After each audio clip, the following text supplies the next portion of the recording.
Salut à tous, on se retrouve pour l'épisode 3268 du Zap Image. On commence aujourd'hui en ce lundi 14 avril avec des anniversaires. Et on commence tout d'abord avec le défenseur espagnol de Bournemouth, Dean Huijsen. Il fête aujourd'hui ses 20 ans, ce joueur qui est ciblé quand même par pas mal d'équipes. Il devrait quitter son club de Bournemouth l'été prochain. Il y a le Real, il y a Arsenal, il y a Liverpool, il y a les deux Manchester. En gros, pratiquement tous les gros clubs européens sont intéressés par lui. Donc bon anniversaire à lui, 20 ans. Guendouzi fête aujourd'hui ses 26 ans, le joueur de l'Aladodrome. Il y a par exemple ceci, tiens, le gardien de Manchester United, Bayindir, gardien numéro 2, mais hier il a été numéro 1. Il a gaulé hier contre Newcastle, bon ça a été compliqué, on en reparlera tout à l'heure. Il fête aujourd'hui ses 27 ans. On continue, on va parler maintenant de ce qui s'est passé sur les 5 gros championnats européens comme tous les lundis. Et on commence tout d'abord avec la Ligue 1 et le dernier match hier soir, c'est entre l'AG Auxerre et l'équipe de Lyon. Et c'est Lyon qui a réalisé la très bonne opération. Donc tous les buts ont été inscrits. En seconde période, il y avait 0-0 à la mi-temps. Donc Lyon 3, donc Miko Tadze, buteur sur penalty, Cherki, Lacazette ont été les 3 buteurs côté lyonnais contre un but de Sinayoko côté AG Auxerre. Donc magnifique victoire bien sûr pour l'Olympique lyonnais. Donc voici les statistiques de la partie. Donc c'est une victoire logique quand même pour l'équipe de Lyon qui a plus dominé cette équipe bourguignonne d'Auxerre. Et Lyon rugit fort, et ça fait la une aujourd'hui du journal Équipe version Lyon. L'Union fait leur force. Donc auteur d'une prestation aboutie sur le plan collectif, les Lyonnais désormais 4e, un point de l'Olympique de Marseille, réalisent une excellente opération de la course bien sûr à la Ligue des Champions. C'est l'objectif de Lyon cette saison, c'est de se qualifier pour la saison prochaine à la Champions League. Donc actuellement ils sont 4e, place barragiste on va dire, pour jouer la saison prochaine en Ligue des Champions. Et c'est un événement de voir Lyon si bien classé. Donc c'est la première fois depuis mars 2021, donc il y a quasiment comme 4 ans, que Lyon termine une journée de championnat. Donc là ils ont terminé une journée de championnat, une place qualificative pour la Ligue des Champions. 4e, c'est une place potentielle en Ligue des Champions où il y a les barrages. Donc c'était plus arrivé depuis mars 2021 qui finissent voilà, avec une place on va dire en LDC. Bon, maintenant le plus important c'est de finir dans une place de Ligue des Champions, même en fin de saison bien sûr à l'ultime journée, parce que pour l'instant il reste encore pas mal de matchs et tout peut bouger bien sûr pour cette équipe de Lyon, mais pour l'instant ça se passe plutôt bien. Et les travaux de Paulo Fonseca, le coach de Lyon depuis son arrivée, n'oubliez pas qu'il a remplacé Pierre Sage, donc en tout c'est 13 matchs, 9 victoires quand même, un match nul et seulement 3 défaites, donc le bilan oui, est très bon pour le nouveau coach de l'Olympique lyonnais. Le meilleur joueur de cette rencontre hier, c'est lui, c'est Ryan Cherki qui réalise une saison exceptionnelle, on sait, du côté de l'Olympique lyonnais. Et hier c'est lui l'homme du match, il avait déjà été, on se souvient, enfin le sauveur de Lyon il y a quelques jours contre Manchester United avec un but en toute fin de match, hier MVP. Donc voilà, des chances déjà qu'on le voit en équipe de France lors du prochain rassemblement des Bleus. Et aussi il y a des chances peut-être qu'il quitte Lyon l'été prochain les gars, pour rejoindre peut-être une plus grosse équipe européenne, on verra. Encore un gros match bien sûr de la part de Ryan Cherki, buteur. Et voici quand même ses derniers matchs. Donc là contre Auxerre, Manchester, il avait marqué aussi. Contre Lille, il avait marqué également. Bon, Strasbourg, il n'a pas marqué, mais le FCSB, c'est une équipe de Bucarest, une équipe d'Europa League que Lyon avait éliminé. Il avait fait 2 passes D. Le match avant, un but. Le match encore Bucarest, le match avant, le match aller, 2 passes D. Donc voilà, il est en forme, il est en feu. C'est sa version prime actuellement dans sa jeune carrière. Au jeune Ryan Cherki, cette saison, 41 matchs, il a beaucoup joué. Maintenant, c'est un titulaire. Avant, on se souvient que c'était plutôt un joueur de banc. Il rentre en cours de jeu. Maintenant, c'est un titulaire indiscutable du côté de Lyon, c'est 13 buts et 21 passes D en 41 matchs du côté de l'Olympique lyonnais. Donc sa note dans le journal L'équipe aujourd'hui, note de 8 sur 10, ça équivaut bien sûr à un très bon match de sa part. La même chose pour Tolisso également, très bon match de la part de Tolisso, passeur D hier, et ses stats lui aussi sont très bonnes lui aussi, il est aux portes de l'équipe de France, 41 matchs, 8 buts et 9 passes D pour le capitaine et milieu de l'Olympique lyonnais. On peut parler aussi de Miko Tadze, gros match, donc buteur et passeur D lors de cette rencontre, un but sur penalty et une passe D dans le jeu. Donc sur les 8 derniers matchs, toutes compétitions confondues, le Géorgien c'est ça. À part contre Lille où il n'avait pas marqué ni fait de passe D, sinon tous les autres matchs il a soit marqué, soit fait de passe D, soit les deux en même temps. Donc lui aussi bien sûr dans une forme étincelante actuellement. Georges Mikotadze et ses stats seulement avec l'Olympique lyonnais, si on ne prend pas en compte la Géorgie, en plus il a des stats incroyables avec la Géorgie, mais 41 matchs, 15 buts et 8 passes D. Donc là aussi une magnifique saison bien sûr pour l'attaquant Mikotadze. Alexandre Lacazette au micro de DAZN, buteur. Lacazette, il a dit je m'en veux de mes 2 premiers loupés. Maintenant grâce à mes coéquipiers on parlera pas mal de moi dans les médias. Il avait été beaucoup critiqué après le match contre Manchester United où il était rentré en cours de jeu, il avait eu quand même de grosses occasions qu'il n'avait pas réussi à marquer, il avait été pointé du doigt, donc hier il a aussi eu des loupés, mais vu que son équipe s'est imposée, voilà, on va dire que ça passe à travers ses loupés. En plus, il a été buteur. Donc voilà, concernant Alexandre Lacazette, n'oubliez pas que le joueur est en fin de contrat là, dans 2 mois et 16 jours. Normalement, il devrait quitter l'Olympique lyonnais en fin de saison. Et Lyon, les gars, après cette victoire hier, là, ils abordent une semaine très importante, peut-être plus importante de la saison avec 2 matchs capitaux. Déplacement à Manchester United, c'est jeudi soir. Et le derby contre l'AS Saint-Etienne. Saint-Etienne-Lyon, c'est toujours un match très chaud. Donc là, 2 déplacements à Manchester et à Saint-Etienne pour Lyon pour cette semaine. Et pour finir sur ce match, c'était à la Géocère, donc équipe qui a été dominée par Lyon, qui a été meilleure. Mais regardez, la légende de la Géocère était présente, c'est Giroud, ancien coach bien sûr des Bourguignons qui vient toujours voir bien sûr les matchs à l'abbé Deschamps. On continue avec les autres rencontres de cette journée de Ligue 1. Donc là, c'était samedi à 17h. Je regarde un peu le match. C'était entre Monaco et l'Olympique de Marseille. Et Monaco, sans souci, une victoire 3-0 contre l'OM. Minamino, Mbolo et Zakaria sur penalty. Donc magnifique victoire, bien sûr, pour l'AS Monaco. 15 tirs, 10 tirs cadrés. 3 buts, il y a quand même 7 arrêts du gardien Rulli. Sinon, le score a pu être beaucoup plus lourd. Donc il n'y a rien à dire. Monaco mérite totalement sa victoire. Marseille, ça a été trop compliqué. 8 tirs, seulement 4 tirs cadrés. 0 but marqué. Et un cauchemar pour l'Olympique de Marseille, désolé. Parce que Lyon, on sait que ça se passe plutôt bien. Mais Marseille, c'est vrai qu'actuellement, ça va pas fort. 5 défaites en 7 matchs. N'oubliez pas, l'objectif de Marseille, c'est de se qualifier pour la future Ligue des Champions. Et là, ils sont toujours bien placés, mais voilà, avec seulement avec 2 victoires sur les 7 derniers matchs, ils ont perdu beaucoup de points. Et derrière, ça revient fort. Donc ça serait une catastrophe industrielle de louper la qualification LDC sur le sprint final. Voilà. N'oubliez pas que la Ligue des Champions, c'est une grosse rentrée d'argent. Marseille a besoin de cette rentrée d'argent et de jouer aussi cette compétition. Marseille doit jouer la Ligue des Champions. Voilà, c'est un club qui doit avoir l'ambition de jouer cette compétition. Ne pas la jouer saison prochaine sera une catastrophe pour cette équipe de Marseille. Et c'est que, j'ai dit, donc 5 défaites sur les 7 derniers matchs, mais surtout 4 défaites d'affilée à l'extérieur. Marseille n'arrive plus du tout à l'extérieur. Pourtant, il y avait une période où Marseille, c'était l'une des meilleures équipes en Ligue 1 à l'extérieur. Mais là, 4 derniers déplacements, 4 défaites nettes contre Monaco, contre Reims, contre Paris, contre Auxerre. Et à chaque fois, en plus, 3 buts pris lors de chaque rencontre. Et 3 buts encaissés sur 4 matchs de suite à l'extérieur, c'était plus arrivé depuis 1980. Donc il y a plus de 45 ans du côté de Marseille qu'ils avaient pas enchaîné 4 défaites d'affilée à l'extérieur en prenant moins 3 buts. Donc voilà, il va falloir déjà que la défense soit bien meilleure. Parce que si à chaque fois il faut que tu marques 4 buts, vu qu'ils en prennent 3, il faut marquer 4 buts pour gagner les matchs. Ça va être très compliqué. Et voilà, donc l'OM avec tous ses buts pris, donc l'OM a encaissé quand même 41 buts cette saison en Ligue 1. Donc son pire total après 29 journées de Ligue 1. Depuis la saison 84-85, vous avez pris 51 buts, 10 buts de plus encore là. Ça a été une saison catastrophique. Mais là, c'est leur deuxième pire saison depuis la saison 85. Donc voilà, défensivement, ça va pas. Pourtant, Rulli quand même fait pas mal d'arrêts, mais voilà, c'est des défenseurs. Je ne sais pas ce qui se passe actuellement du côté de Marseille. Défensivement, et Valentin Rongier fait part de sa frustration après la défaite de l'OM. Il a dit nous sommes forcément déçus et énervés. C'était une opportunité de mettre un coup à un adversaire direct, vu que Marseille et Monaco, ces 2 équipes qui vont jouer les places européennes de Ligue des Champions. Et là, du coup, c'est Monaco qui prend une bonne opération vu qu'ils prennent 3 points. Marseille, 0 points. Rabiot, lui, en zone mixte après ce Monaco-OM, il a dit si je vous parle, je vais vous dire des dingueries. C'est pour ça qu'il a préféré rien dire, sinon il aurait dit des méchancetés certainement sur peut-être de ses coéquipiers. C'est pour ça qu'il n'a pas voulu s'exprimer, on va dire, en conférence de presse. Et Rulli, le gardien, donc ne trouve même pas les mots après la déroute de l'OM à Monaco. C'est très dur, je ne sais pas comment l'expliquer. Voilà, donc là, du côté de Marseille, on pense que c'est une semaine très compliquée, très agitée. Il va falloir préparer le prochain match, où ça sera victoire obligatoire. Et Walid Acharchour, qui fustige Luis Enrique après son match à Monaco. Il a dit c'est pas possible. Toute la semaine, on te parle de rumeurs au Bayern, à l'Inter. C'est que ce joueur, souvent j'en parle, il devrait quitter Marseille. Le Bayern, l'Inter intéressé. Et vu le match qu'il fait là contre Monaco, on se dit est-ce qu'il a le niveau pour jouer dans un de ces clubs-là?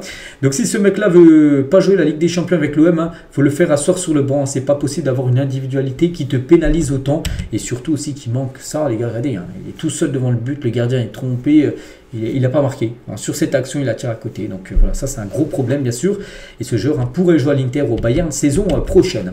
Et Roberto De Zerbi, donc le coach de l'OM, donc lui il est confiant. Malgré la défaite, il est confiant pour l'objectif. L'objectif de Marseille, c'est pas gagner le championnat, parce que le championnat est déjà gagné par le PSG. C'est de se qualifier pour la future LDC, il a dit. Je reste optimiste plus qu'après certaines victoires cette saison. Il est plus optimiste en ayant perdu là que des fois quand il a gagné. Voilà. Maintenant, il faut des points à Marseille, parce que j'ai dit, derrière, ça revient fort. Et toujours sur ce match, à noter que Geoffrey Kondogbia a disputé son 100e match en Ligue 1, pas avec Marseille en Ligue 1. Donc il en a joué 48 avec l'OM, 49 avec Monaco, 3 avec Lens, ça fait 100 matchs. C'était son 100e là contre Monaco. Et lui aussi, ça a été son 100e match de Ligue 1. C'est pour Quentin Merlin, j'ai 68 avec le FC Nantes et 32 avec l'Olympique de Marseille. Et du côté de Monaco, parce qu'on a parlé que côté OM, où c'est bien sûr une grosse désillusion, mais côté monégasque, parfait. Denis Zakaria, le capitaine, donc après la victoire de Monaco contre l'OM, je pense que c'est un 3-0 mérité. Oui, Marseille a été totalement hors sujet. Monaco mérite sa victoire. Et c'est vrai que Monaco, ils ont une période où ça a été compliqué. Là, il y a quelques semaines, quelques mois. Là, ça revient fort. Hein. Monaco à domicile en 2025, c'est très fort. 6 matchs de Ligue 1, 6 victoires, 22 buts inscrits. Regardez, hein, ils ont passé 7 à Nantes, 4 à la GOCR, 3 à Rennes, 3 à Marseille. Voilà, 22 buts marqués. Ils ont pris tous les points possibles à domicile en Ligue 1. Voilà, sur cette nouvelle année, l'AS Monaco. On continue avec d'autres rencontres de Ligue 1. Tiens, on va parler de Strasbourg. Hein. Strasbourg, on sait que c'est une équipe qui peut, pourquoi pas, accrocher une place en Ligue des Champions. Ce serait fou pour eux. Donc, ils jouent contre Nice, un score final de partout et certainement des regrets hein, pour l'équipe de Strasbourg. Donc, ils perdent 1-0. Mais Strasbourg a fait le comeback en 3 minutes. Emega et Amo Ameyo a marqué. Enfin, les deux ont marqué. Hein. Donc, ils menaient 2-1. Puis, ils ont pris un but à la 94e minute de jeu. Hein. Du coup, partage des points. C'est dommage. Hein. Donc, voici les stats. Bon, après Nice a plutôt dominé. J'ai pas vu le match, mais bon, Nice 23 tirs, 11 tirs pour Strasbourg. Donc voilà, le match nul. Et la folie niçoise, hein, parce qu'avec toutes leurs occasions, tous les tirs, hein, ils ont quand même réussi à accrocher bien sûr un point. Mais Strasbourg poursuit quand même sa folle série d'invincibilité en Ligue 1. Bon, ils ont été accrochés par Nice, mais avant, regardez, hein, ils ont enchaîné quand même 5 victoires d'affilée. Hein, Strasbourg. Ouais, ils avaient été aussi accrochés par Brest, mais avant il y avait aussi 2 victoires, donc voilà, il n'y a pas de défaite hein, du côté de Strasbourg sur leurs 9 derniers matchs. Hein. Et une équipe comme à 2 vitesses, hein, Strasbourg a inscrit 13 de ses 14 derniers buts en Ligue 1 lors de la deuxième période. Pareil, hein, regardez, ça a été marqué là, à la 51e, 54e. Ils ont beaucoup de mal à démarrer les matchs en première mi-temps, ils ont marqué seulement un but sur leurs 14 derniers matchs en première mi-temps et les 13 autres hein, lors de la deuxième période. Et le joueur, tiens, Dylan Bagua, au micro de DAZN à la 92e minute de ce Strasbourg-Nice. Hein, envoyez-nous une caméra dans les vestiaires, on va danser ce soir parce que souvent Strasbourg, quand ils gagnent, les joueurs dansent dans le vestiaire, tout ça. Donc il avait dit ça à la 92e minute de jeu. Donc le match n'était pas encore terminé. 2 minutes après égalisation de l'OGC Nice. Donc je ne pense pas qu'il y ait eu de danse hein, dans le vestiaire strasbourgeois. On va parler de Emmanuel Emega, l'attaquant néerlandais buteur. Hein, donc lui a de fortes chances hein, de le voir quitter Strasbourg l'été prochain pour rejoindre je ne sais pas quelle équipe, on verra. Donc cette saison avec Strasbourg, ses stats c'est 26 matchs, 13 buts et 2 passes D. Hein. Les stats sont très bonnes, hein. 15 fois décisif en 26 matchs pour Emega. Et à noter aussi que André Santos, lui aussi, hein, nous fait une grosse saison, hein. 29 matchs, 10 buts et 5 passes D. André Santos, bah, c'est ce joueur qui joue milieu de terrain brésilien. Il appartient à Chelsea. Hein. Chelsea l'a prêté à Strasbourg. Il y a des chances peut-être de le voir à Chelsea saison prochaine ou peut-être dans une autre équipe, on verra. Je sais que l'AC Milan, par exemple, avait des vues hein, sur ce joueur André Santos. Voilà ce qu'à dire sur ce Strasbourg-Nice. On continue. Il y avait une belle rencontre aussi entre Toulouse et Lille. Et c'est Lille. Une belle opération s'imposant 2-1. Du côté du TFC, voici les statistiques de la partie efficace. Lille, hein, 6 tirs, 3 tirs cadrés de but. Voilà, alors que Toulouse, beaucoup plus de tirs, hein, 10 tirs, 5 tirs cadrés, mais seulement un but marqué. Et Lucas Chevalier, après cette victoire de son équipe hein, sur la course à la Ligue des Champions, il a dit c'est la guerre. Hein, parce qu'il y a 3 places qualificatives. Enfin, il y a déjà le PSG, voilà, premier, ils ont déjà leur place, eux. Mais après, vous savez qu'il y a 4 équipes, enfin les 3 premiers qui se qualifient, donc on va dire une place de PSG enlevée, mais le 4e est barragiste. Donc voilà, on va dire encore 3 places de LDC, donc ça va être la guerre. On verra qui sera qualifié, bien sûr, pour cette future LDC. Il y avait d'autres rencontres, tiens, Le Havre contre Rennes, belle victoire du Stade Rennais 5-1, un festival de buts. J'ai eu un but au bout de 1 minute de jeu, j'ai au bout de 15 minutes de jeu, j'ai 3-0 hein, pour Rennes qui a déjà plié le match. Et magnifique victoire, bien sûr, pour l'équipe de Habib Bey, hein, efficace, hein, 6 tirs cadrés, 5 buts. Hein, il y a eu seulement un arrêt du gardien du Havre. Il y avait un match fou hier entre l'AS Saint-Etienne et Brest, hein, donc 3 partout. Pourtant, Brest à chaque fois mené 1-0, 1-1, 2-1 pour Brest, 2-2. 3-2 pour Brest et 3-3, donc avec un doublé de Cardona, voilà, côté l'AS Saint-Etienne. Donc voilà, match plutôt serré, mais je ne sais pas quelle équipe a fait la meilleure opération, j'en sais rien. Brest, voilà, ils ont concédé le nul et Saint-Etienne à chaque fois court après le score. Hein. Donc toujours en vie comme cette équipe de Saint-Etienne qui a pour objectif bien sûr de se maintenir en Ligue 1. Angers contre Montpellier, donc Angers, hein, 2-0 contre Montpellier, donc le pôle, l'unique buteur, il a marqué un doublé. L'attaquant, donc 10 tirs et 4 tirs cadrés, 2 buts, donc Montpellier, hein, très compliqué, 4 tirs, une frappe cadrée seulement dans le match. Et Montpellier est au bord de la relégation, donc là c'est une question de jour, hein, pour que ce soit officiel qu'ils descendent en Ligue 2. Donc les Montpelliérains sont sur une série catastrophique, 10 matchs, 10 défaites, ils ont pris 0 points sur les 30 derniers points possibles. C'est pas possible de se maintenir. Hein. 22 buts encaissés pour seulement 2 buts marqués. Montpellier se déplace à Marseille. Hein. Marseille-Montpellier le week-end prochain. Donc c'est simple, s'ils perdent Montpellier, ils seront officiellement relégués en 2e division. Donc voilà, ils sont à 99,9% de chance hein, de descendre en Ligue 2 saison prochaine. Du coup, tous les résultats de cette journée de Ligue 1. N'oubliez pas que Nantes-Paris-SG hein, devait se jouer là, ce week-end. Du coup, le match est décalé le 22, là dans 8 jours, parce que le PSG avait voulu voulu décaler le match avant le match retour contre Aston Villa. Donc voilà, pas trop de surprise, hein, pratiquement tous les gros ont gagné bien sûr lors de cette journée. Et du coup le classement, donc le PSG même sans jouer, hein, bien sûr toujours en tête. Hein. Donc après nous surtout ce qui est intéressant maintenant c'est qui finira deuxième, troisième, les places qualificatives directement pour la LDC. Donc Monaco les gars qui s'est imposé face à Marseille, ben, dépasse Marseille. Hein. Marseille malgré la défaite reste toujours accroché au podium. Lyon juste derrière, Lille 50, Strasbourg 50, Nice 48. Donc voilà jusqu'à Nice, hein, entre Monaco et Nice les gars il y a 5 points d'écart. Il reste encore combien 5 journées, hein, il y en a 34. Il va se passer encore beaucoup de choses. Hein. Et par rapport au dernier, donc Montpellier, j'ai dit, hein, donc elle a 15 points. Voilà, le premier non relégable, c'est Reims, hein, parce que là, c'est une place de barragiste de 29 points. Voilà, Montpellier, ça va descendre. Donc, Saint-Etienne, hein, il va falloir prendre des points parce que voilà, sinon, les gars, ça sera la Ligue 2 saison prochaine. Tiens, en parlant de la Ligue 2, très rapidement, on va faire aussi le point sur les matchs de samedi. Il y avait Lorient, l'équipe leader qui jouait du côté de l'On avant de Guingamp. Et Lorient a fait le taf, hein, victoire 2-1 des Lorientais avec un doublé de Croupi. Tiens, ce joueur, les gars, prêté par Bournemouth. N'oubliez pas que Bournemouth et Lorient sont le même propriétaire. Donc, prêté par Bournemouth, Elie Junior Croupi se régale avec Lorient en Ligue 2. L'attaquant de 18 ans, hein, tout jeune attaquant français, vient d'inscrire son 3e doublé consécutif. Hein. Et son 9e but sur ses 6 derniers matchs. Ses stats cette saison en Ligue 2, c'est 26 matchs, 19 buts et 2 passes D. Voilà, le meilleur buteur du championnat de Ligue 2. Et c'est lui hier qui a inscrit, enfin samedi, qui a inscrit le doublé contre l'un avant de Guingamp. Et avec cette victoire, Lorient se rapproche toujours un petit peu plus, hein, d'une remontée en Ligue 1. Et ils pourraient faire l'ascenseur. Ils sont descendus pour remonter directement en Ligue 1. On va parler aussi du Paris FC qui joue à Grenoble. Hein, et c'était samedi à 20h. Et le Paris FC a fait le taf aussi. Victoire 2-1. Victoire très importante du Paris FC qui pourrait monter en Ligue 1. Moi j'espère aller voir. Hein, parce que moi je veux voir un derby entre le PSG et le Paris FC. N'oubliez pas que Paris FC a été racheté et pour s'ils montent en Ligue 1, voilà, avec tout l'argent qu'a leur propriétaire, ils pourraient bien sûr aussi faire une équipe de foot. Donc on verra. Bon bref, ils ont gagné 2-1 hein, ce week-end.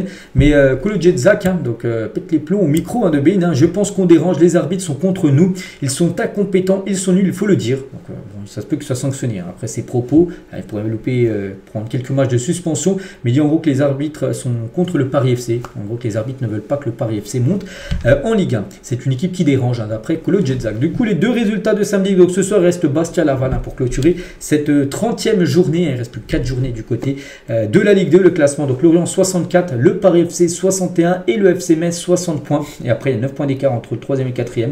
Donc voilà, concernant ce classement de la 2e division française. On continue, on prend la direction maintenant de la Première Ligue. On commence avec le leader Liverpool qui joue ce week-end contre West Ham. Victoire 2-1 des Reds. Luis Diaz et Virgil van Dijk ont été les deux buteurs du match. Hein. Un but contre son compte Robertson, mais Van Dijk 3 minutes après égalisé à la 89e. Et ça rapproche toujours un peu plus de Liverpool d'un nouveau titre. Hein, de champion d'Angleterre. Donc 15 tirs, 6 tirs cadrés, 2 buts marqués par Liverpool. Et Mohamed Salah, on sait qu'il a prolongé là récemment. Donc Salah, il n'a pas marqué, mais bien évidemment, il a fait une passe D, Salah. Et passeur face à West Ham. Hein, donc l'Égyptien continue sa saison stratosphérique. Hein, 46 matchs, 32 buts et 23 passes D. Donc là, c'est toute compétition confondue. Mais si on regarde un peu plus près, en Première Ligue seulement, en championnat, c'est historique, hein. C'est du jamais vu. 27 buts en championnat et 18 passes D. Cette saison, c'est 45 fois décisif en 32 matchs de Première Ligue, 45 fois décisif. Personne n'a jamais fait mieux. Et même hein, sur une saison à 38 matchs complètes. Hein, donc voilà, avant il était ex-aequo avec Henry. Henry en 2002-2003, 44 fois. Donc but et passes décumulés. Haaland aussi en 2022-2023, 44 fois, buteur et passeur décumulé. Donc là, Salah il est à 45 fois. Donc 27 buts et 18 passes D, ce qui fait 45. Il reste encore pas mal de matchs. Il reste encore 6 matchs hein, pour Liverpool. Ça se peut que Salah mette des buts, encore des passes D. Il atteindra peut-être la barre des 50. Donc là, pour l'instant, c'est une saison historique. Hein. Donc félicitations bien sûr à Salah qui sera désigné bien sûr meilleur joueur de la Première Ligue en fin de saison. Et Salah avec ses 18 passes D. Donc il est à 3 passes D de devenir le meilleur passeur de Première Ligue sur une saison. Donc actuellement, il est là tout en bas. Hein, Salah, donc il est ex-aequo avec De Bruyne, avec Fabregas, avec Lampard. Après, il y a Ozil qui a 19 passes D sur une saison. Et De Bruyne et Henry. C'est le record 20 passes D. Donc Salah il a 18. Voilà, donc s'il fait 3 passes D, il sera 21. Il sera seul meilleur passeur sur une saison. Ce qui est fort possible bien sûr pour Salah. Parce que chaque match il est décisif hein, du côté de son club. Et toujours tiens avec Salah. J'espère que Van Dijk hein, sera le prochain à la fin du match. Hein. Et donc il souhaite en gros que son coéquipier suive la même route que lui et prolonge son contrat avec les Reds. On sait que Salah a prolongé jusqu'en 2027 avec Liverpool. Donc il espère que Van Dijk lui aussi hein, sera prolongé là très prochainement. On continue avec le deuxième. On va parler de Liverpool un premier. Donc deuxième c'est Arsenal. Liverpool s'est imposé, Arsenal deuxième, fait du surplace, un partout contre Brentford. Donc Partey était buteur avant que Wissa égalise un quart d'heure après. Du coup, ça c'est pas une bonne nouvelle. Bon, Arsenal de toute façon, on sait qu'ils ne gagneront pas le championnat. C'est Liverpool qui est quasiment assuré de remporter cette première ligue. Arsenal peut-être assez focus à 100% sur la LDC avec ce match retour. Après-demain du côté de Madrid pour cette rencontre de Ligue des Champions. Les troisièmes du classement, c'est Nottingham, désolé. Nottingham qui joue contre Everton et Nottingham a été battu 1-0. Ça c'est pas un bon résultat pour eux. Doucouré, buteur à la 94e minute de jeu côté Everton. Ils ont pris un but en toute fin de match Nottingham. Du coup, ils se sont inclinés lors de cette rencontre. Mais Nottingham, malgré cette défaite, réalise quand même sa meilleure saison depuis 1987. Ils sont quand même troisième de Première Ligue. Derrière Liverpool et Arsenal.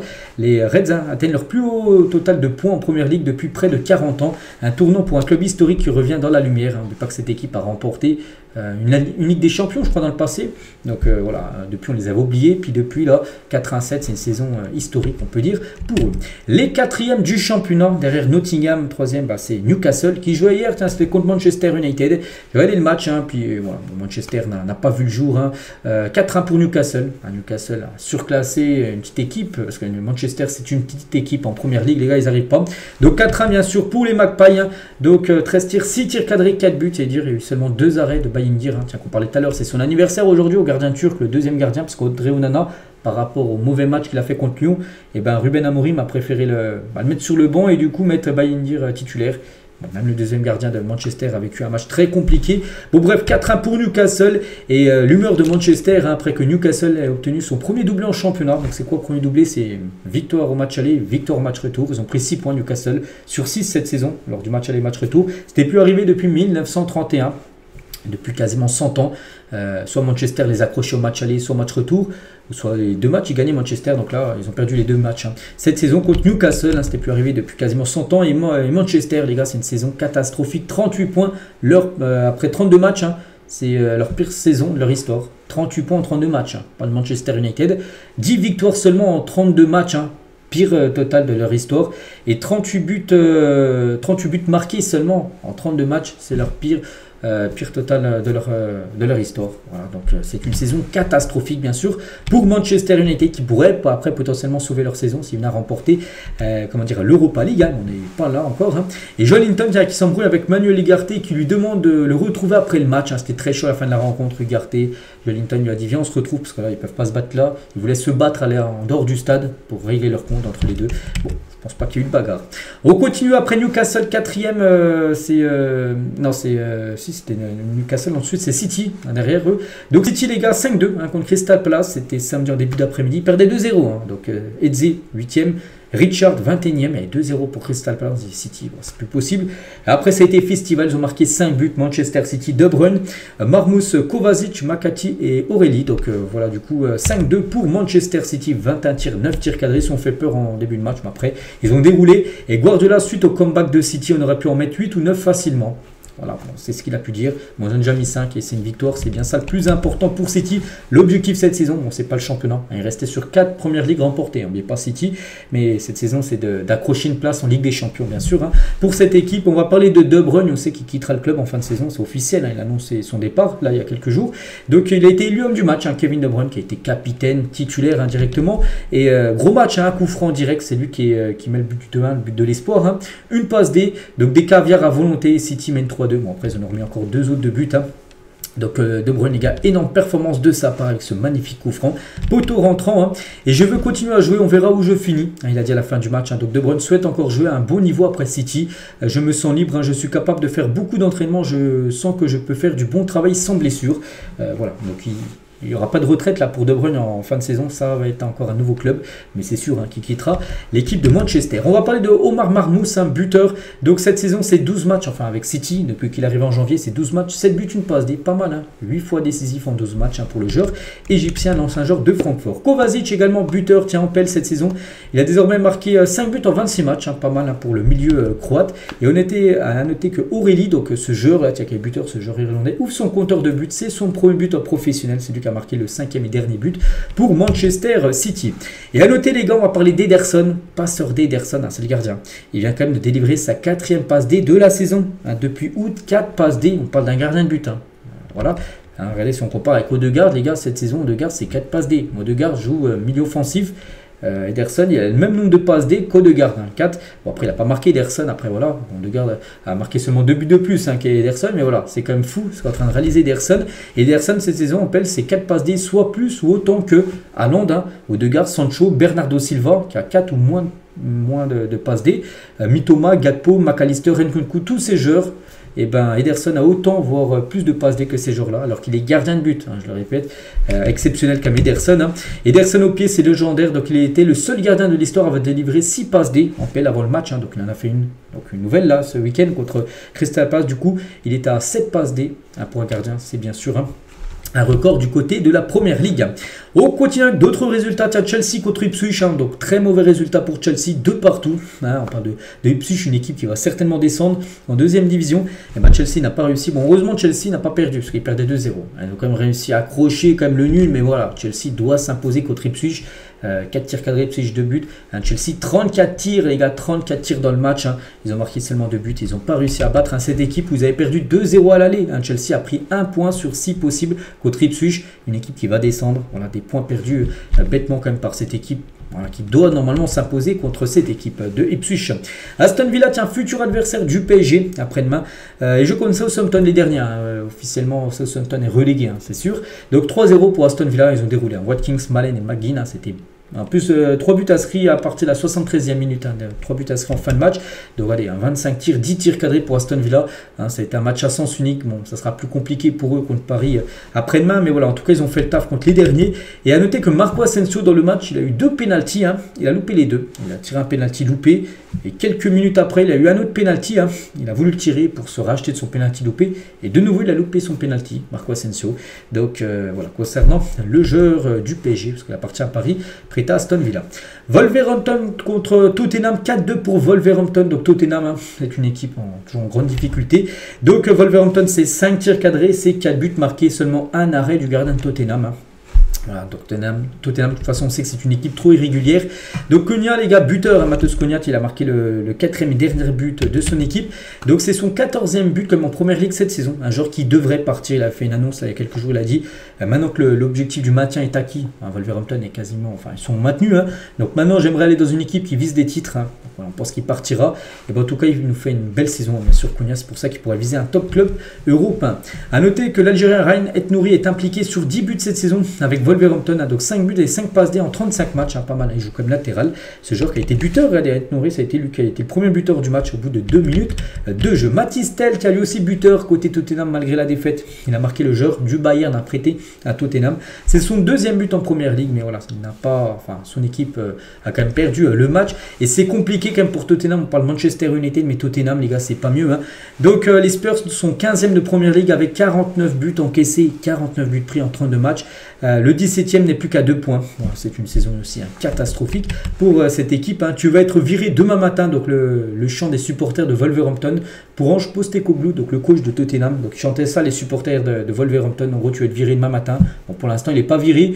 Bon, pense qu'il y a des chances qu'il se fasse virer en fin de saison, vu la saison catastrophique bien sûr des Spurs. Et d'après Ange Postecoglou, donc il dit qu'il y a une taupe à Tottenham. Hein. Il y a quelqu'un au sein de notre camp, il ne sait pas si c'est un joueur, quelqu'un du staff, il ne sait pas, qui sait cette personne qui ne cesse de divulguer des informations dans la presse. Voilà, il ne sait pas, il y a une taupe en gros qui dit tout ce qui se passe à Tottenham aux médias. Et ça bien sûr, il veut savoir qui c'est, le coach australien. Brighton, Leicester, les gars, de partout. Je voulais parler de Leicester, pourquoi? Parce que Leicester restait sur 8 matchs d'affilée sans marquer. Et ils ont même marqué 2 buts. Donc premier but hein, pour Leicester depuis 8 matchs de Première Ligue. Ils n'avaient plus marqué depuis 885 minutes. Et ils en ont marqué 2 hein, contre Brighton. Ils ont même accroché le match nul. Tous les autres résultats de cette journée hein, de Première Ligue restent ce soir. Bournemouth-Fulham, ce soir hein, lundi 14 pour finir. Cette journée, le classement. Donc Liverpool, 76 points. Donc 13 points d'avance sur Arsenal. Donc c'est simple. Hein, Liverpool, les gars, sera officiellement sacré champion d'Angleterre s'il remporte ses 3 prochains matchs. Il reste encore 6 journées. Donc voilà, si sur les 6 derniers matchs, ils en gagnent au moins 3, ils seront sûrs d'être champions de Première Ligue. Hein. Donc Arsenal donc 2e. Après Nottingham hein, qui a perdu. Newcastle revient fort. City aussi revient fort à 2 points de Nottingham. Chelsea aussi qui a accroché. Puis après il y a un creux entre Aston Villa et Fulham hein, avec 6 points d'écart. Donc voilà ce classement. Et Manchester, on les cherche. Hein, 14e. Manchester 38 points. Et Tottenham 37 points. Donc voilà, c'est une catastrophique. Hein. Donc après les 3 derniers là, il y a des chances qu'ils descendent. Il y a 14 points d'écart entre West Ham 35 points et Ipswich qui a fait 2 partout contre Chelsea ce week-end. On continue avec un autre championnat, le championnat espagnol. Et on commence avec le leader, le FC Barcelone qui joue à Leganés. C'était samedi soir et le Barça. Petite victoire, mais c'est une victoire qui rapproche toujours un peu plus le Barça du titre de la Liga. Un but contre son camp de Sainz à la 48e minute de jeu, mais ça fait la joie des supporters du FC Barcelone. 12 tirs, 3 tirs cadrés et un but marqué. Et l'homme du match, c'est lui, c'est Chesney. Hein, il a fait combien d'arrêts? Donc, bon, il a fait seulement un arrêt. Hein. 6 tirs, une frappe cadrée. C'est-à-dire qu'il a un arrêt à faire, il l'a fait. Mais de nouveau, un match sans défaite. 22 matchs hein, depuis qu'il goal au Barça. 0 défaite et 12 clean sheets. Hein, donc, félicitations, bien sûr, au gardien polonais. Et le Barça, les gars, en 2025, avec ce nouveau but inscrit, même si un but contre son camp, c'est 74 buts en 24 matchs hein, pour le FC Barcelone. Le gros point négatif de la soirée, c'est la blessure comme d'Alejandro Balde, titulaire indiscutable au poste de défenseur gauche. Il s'est blessé et du coup il souffre d'une lésion distale à l'ischio-jambier gauche. Hein. Donc voilà, quand on lit les mots là, c'est pas bon, hein. Ça sent pas bon, donc il devrait être absent 3-4 semaines, hein, ce qui devrait certainement le faire louper la finale de la Coupe du Roi contre le Real Madrid hein, qui aura lieu dans moins de 2 semaines. Hein, ce sera samedi 26, là dans 2 jours, hein, cette finale Barça-Real. Et à noter, du coup, avec la blessure de Baldé, Gérard Martin s'avance vers les 2 premiers grands défis de sa carrière. Hein, une finale de Coupe du Roi contre le Real, donc le samedi 26, hein, et une potentielle petite peut-être demi-finale aller de Ligue des Champions, parce que le Barça devrait se qualifier bien sûr pour les demi, donc c'est lui qui devrait être le défenseur gauche de cette équipe. On continue avec les autres matchs de Liga. Le Real Madrid contre Alaves, c'était hier après-midi. Le Real Madrid a galéré, mais le Real Madrid s'est imposé 1-0, hein, comme le Barça. Donc Camavinga, l'unique buteur du match à la 34e minute de jeu. À noter que Kylian Mbappé après un rouge à la 38e. Puis Sanchez aussi après rouge. Hein. Côté Alaves à la 70e minute de jeu. Donc voici les stats. Hein, ça a été un match serré. Bon, le Real Madrid s'en sort. Parfait. Le XG pareil. Hein, 0.68 hein, pour les deux équipes. Et carte rouge hein, pour Mbappé, c'est rare. Hein. Mbappé pas buteur, mais carte rouge sur une grosse semelle, les gars, sur ce vilain geste. Hein. Logique, hein, carton rouge direct pour Kylian Mbappé. Donc c'est son 4e rouge de sa carrière. Son premier depuis le 27 avril 2019. Hein, ça faisait 6 ans qu'il n'avait pas pris de rouge, Kylian Mbappé. Donc la carton rouge logique, il n'y a rien à dire. L'arbitre a pris la bonne décision. Et donc il a présenté ses excuses au vestiaire du Real Madrid. Heureusement, hein, son équipe s'est imposée. Imaginez, le Real Madrid aurait perdu. Il aurait été beaucoup pointé du doigt parce qu'il aurait laissé son équipe à 10 contre 11.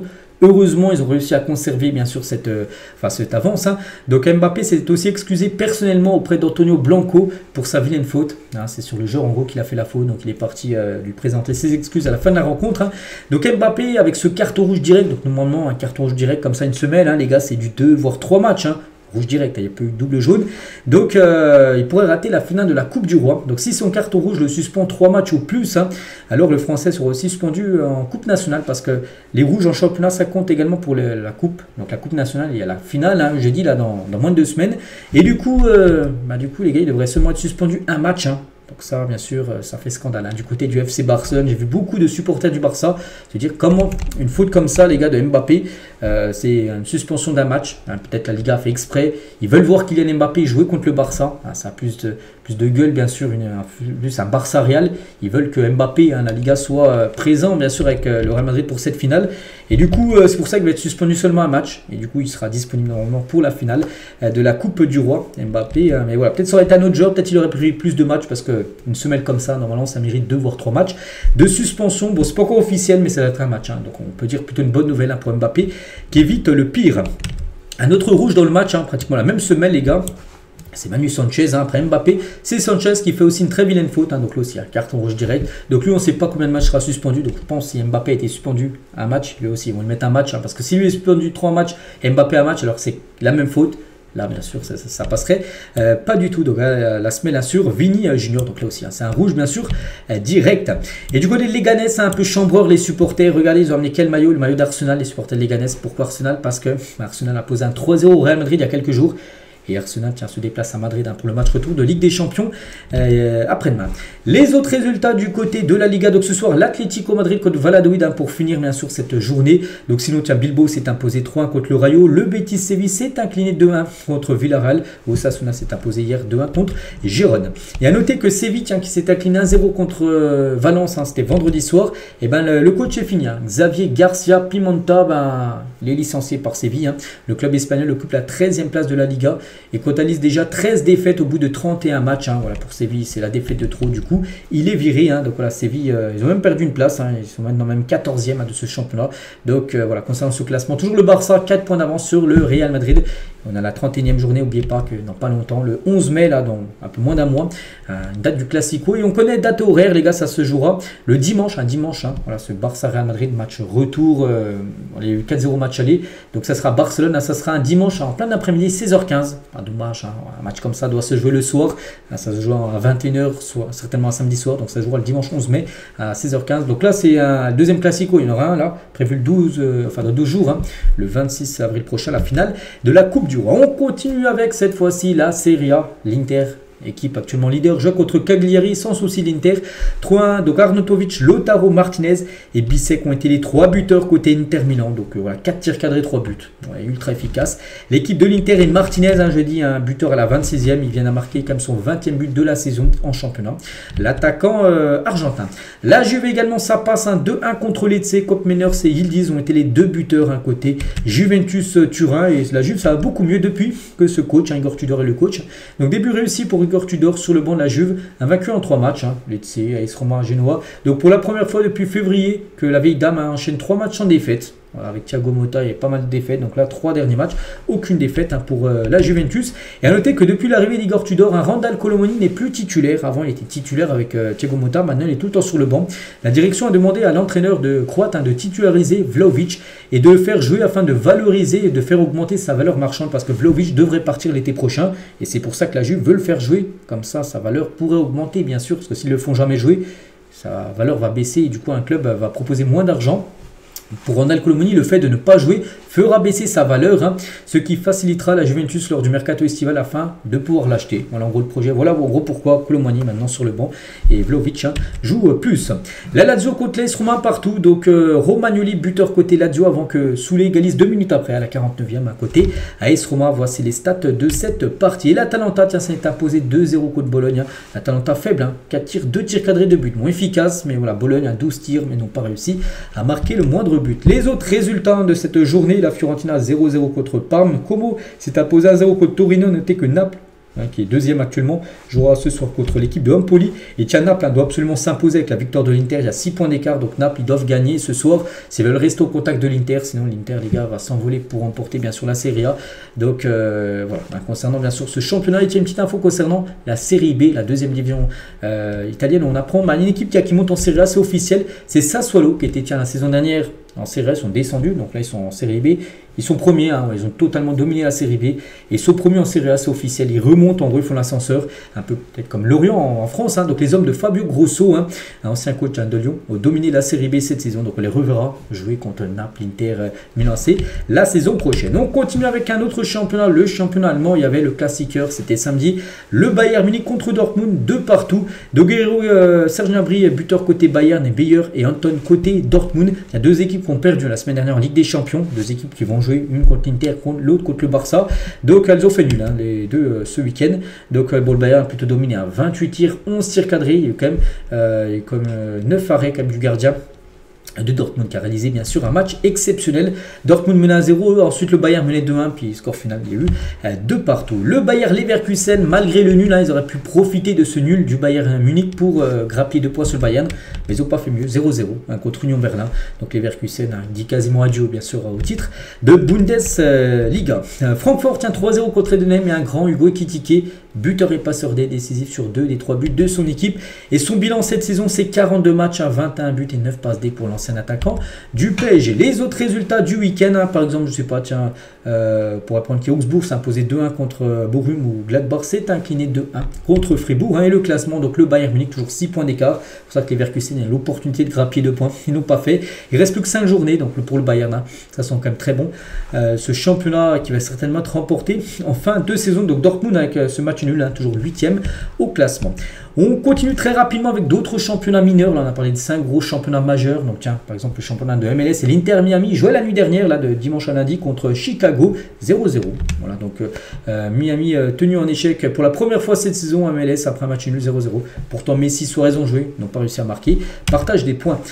Concernant son plus grand rival, hein, voilà, les deux GOAT, hein, Ronaldo, donc lui il a joué. Hein, c'est avec Al Nasser côté Al Riyad 2-1. Et Ronaldo a marqué le doublé. Hein, c'est lui qui a marqué les 2 buts côté Al Nasser. Il a marqué son 932e et 933e but en carrière. Objectif pour lui atteindre la barre des 1000 buts. Il se rapproche match après match avec ses buts marqués bien sûr. CR7 et cette saison c'est 34 matchs joués, 32 buts et 4 passes D. Des saisons folles hein, quand même pour ce joueur qui a quand même 40 ans. Il a fêté son anniversaire, c'était il y a 2 mois. Les autres résultats du côté du championnat saoudien avec comme je dis Al Nasser hein, avec la victoire 2-1. Du côté du Portugal, les résultats du week-end, Porto s'est imposé 1-0, le Sporting s'est imposé 1-0, Braga s'est imposé 4-1, le Benfica fait nul 2 partout hier contre Arouca, ça c'est pas bon hein, bien sûr pour le Benfica.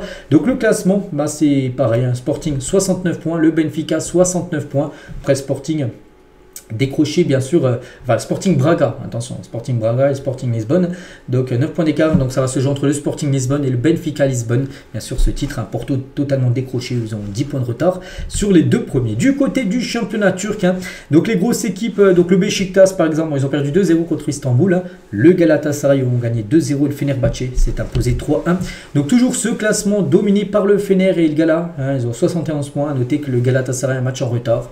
S'ils gagnent ce match en retard, ils reprendront 3 points d'avance, bien sûr, sur le Fenerbahçe. Du côté du championnat néerlandais, les résultats du week-end. Le PSV a sans souci une victoire 5-0. Donc l'Ajax 2-1. L'Ajax, il va certainement remporter le championnat raidé. L'Ajax, 73 points, 9 points d'avance sur le PSV. Il reste plus 5 matchs à jouer. Alors, on va dire encore 1 ou 2 victoires hein, pour l'Ajax. Ils seront officiellement sacrés champions des Pays-Bas. Et on finit à cet épisode d'aujourd'hui juste du côté du championnat grec. Hein. Et c'est officiel, l'Olympiakos remporte le championnat grec. Félicitations à eux. La célébration avec le coach Mendilibar, hein, qui est le coach bien sûr de cette équipe de l'Olympiakos. Donc voilà les gars, tout ce qu'il y a à dire sur les résultats du week-end. J'espère que ça vous plaît. On a toujours ces vidéos le lundi spécial, on va dire résultats. Donc nous on se retrouve demain. Demain, n'oubliez pas, là, une semaine de Ligue des Champions, de Coupe d'Europe. On va commencer, on parlera beaucoup de ce qu'il y a à dire. Hein. Demain, n'oubliez pas que le PSG se déplace à Aston Villa. On fera bien sûr l'avant-match. Allez, je vous laisse, je vous souhaite une bonne journée et à demain.